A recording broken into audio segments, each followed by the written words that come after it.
but we continue to search. Life looks for life. I am super excited today. Am I excited to butcher the pronunciation of Chinese names? Not really. But we did get the first teaser trailer for the Netflix adaptation of one of my favorite book series, Remembrance of Earth's Past by Cixin Liu, which is better known and often referred to as the name of the first book of the series, The Three-Body Problem. The TV show drops the from the title, and Three-Body Problem is set to arrive on Netflix in January of 2024. And I'm just going to say it right up front that this teaser looks amazing. And through watching and rewatching it, I realized that most of what jumps out at me is pretty firmly in spoilers territory for people who haven't read the books. So what I'm going to do today in this video is go through some of the background and setup for what to expect in the first season based on what we see here without spoiling any of the big story points. The official synopsis from Netflix reads, "The series will follow what happens when a young woman's fateful decision in 1960s China reverberates across space and time to a group of brilliant scientists in the present day. As the laws of nature unravel before their eyes, 5 former colleagues reunite to confront the greatest threat in humanity's history." There are several shots in the trailer that feature the young woman from China from that description. And so I guess I should mention that these books were first published in China. The author, Cixin Liu, wrote them in Chinese, and then they were translated around the world. The translated versions begin with the story of Ya Wenjie, and that starts during the Cultural Revolution, which is a somewhat complicated period of history that I'm not really interested in going into in this video, but we do see this character at a struggle session. This is early in her life, and what's important is the effect it has on her later and how it influences that fateful decision that they mention in the synopsis. From there you see this large radio telescope on top of a mountain. This is called Red Coast Base in the book, and you can see that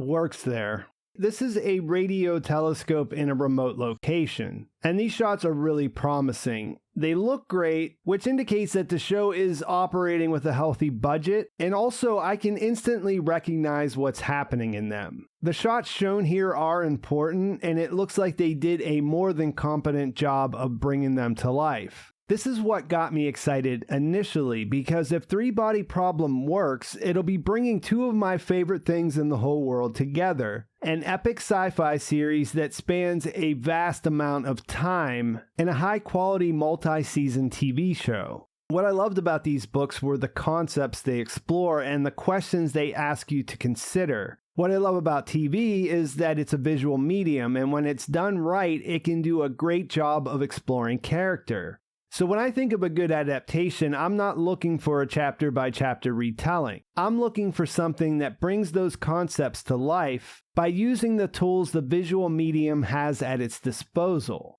That said, everything here is fairly recognizable. There are no major surprises, and some things look exactly how they were described on the page. The casting is a little bit odd because the first book does primarily take place in China, with Chinese characters, which doesn't seem to be the case in the show. That's not to say that the books don't become more international as they continue, but that doesn't happen until the 2nd and 3rd volumes. To take that back to the description though, it says that the fateful decision reverberates across space and time to a group of brilliant scientists in the present day. We know from the casting announcement that these will be played by Jess Hong, Alex Sharp, Jovan Adepo, Aiza Gonzalez, and John Bradley. So those are not a bunch of Chinese people, that's pretty obvious. And this is a diversion from the source material, but it's not that hard to imagine scientists from outside of China being involved with some of what happens in the first book. In fact, there are a lot of scenes in this trailer that don't look like they even take place on Earth, let alone China. And that's because the title, Three-Body, refers to a virtual reality game.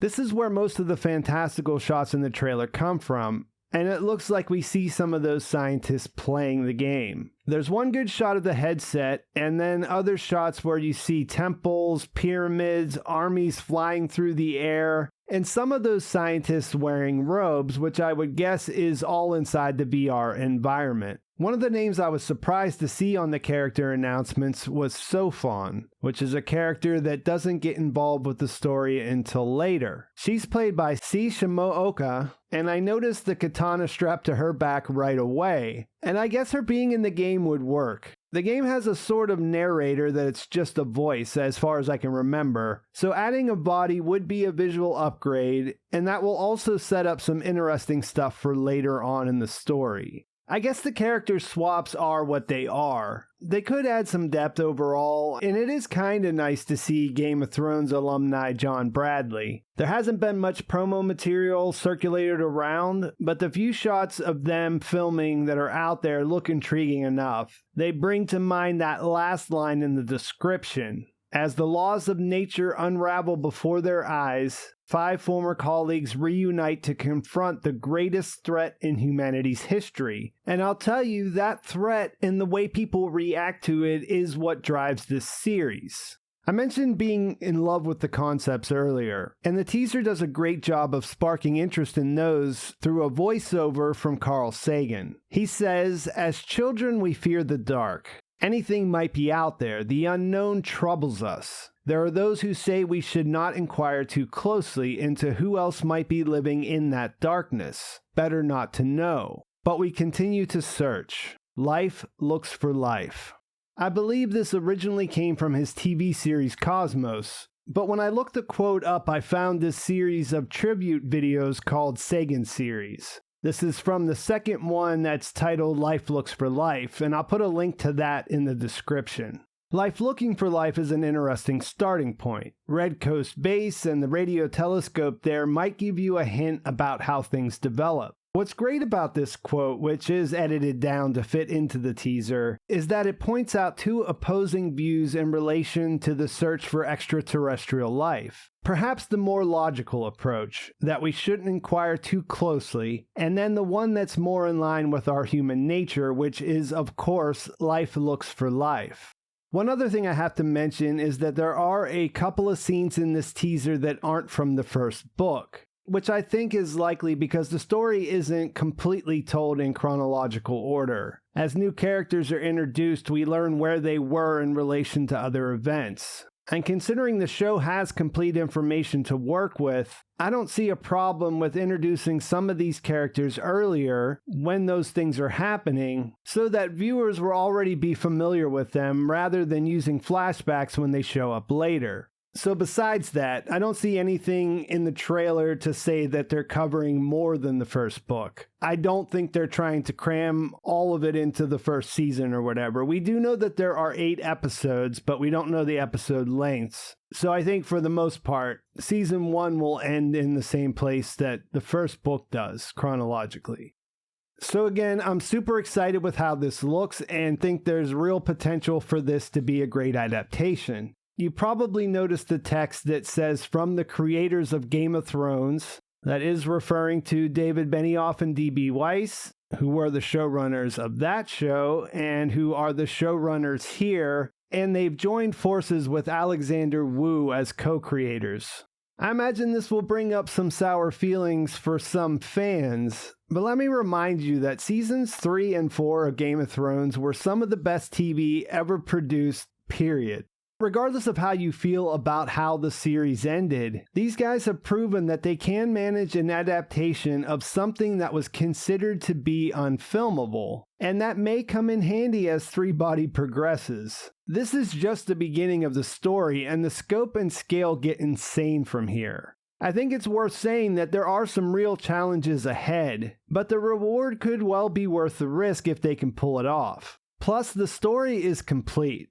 Remembrance of Earth's Past has a beginning, middle, and definitive end. If they can get there, which is always a big if whenever a show's on Netflix, I understand that kind of anxiety you might have. If they can get there, this really does have a chance at being one of the best sci-fi TV series of all time. Before I wrap it up, I would highly recommend that you read these books. If you like those, which I think you will, and you like the idea of a straightforward, almost one-for-one adaptation, then Tencent out of China has a 30-episode first season of a TV show that covers the first book. I wouldn't suggest that as a starting point. If you're coming from the West, there'll be a little bit of a disparity in production value. And as mentioned, it is a straight adaptation, so they didn't really try to make it into a great TV show. They tried to faithfully put everything that happened in the book on the screen, which is a different kind of thing. Not bad necessarily, but the books are a better introduction, and personally I would prefer to listen to the audiobooks, which are pretty good, rather than watch that 30 episode series again.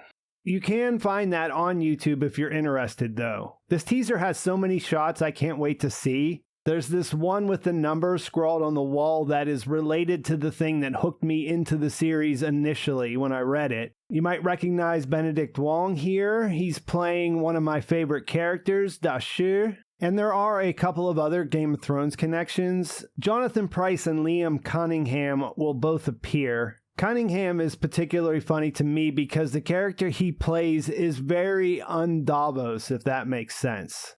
And there's just so much I can't really talk about without spoilers, so I'll just say that if you like big sci-fi concepts, you're in for a treat. And I think that is a great place to leave things. I'll be covering this show as much as there is to cover. I've been thinking about making videos about the book series for years, so I'll probably go ahead and do that. And I'm interested to see what you think, so let me know in the comments. Please like this video if you enjoyed it. Please subscribe to my channel if you haven't already, and thanks for watching. I'll talk to you soon.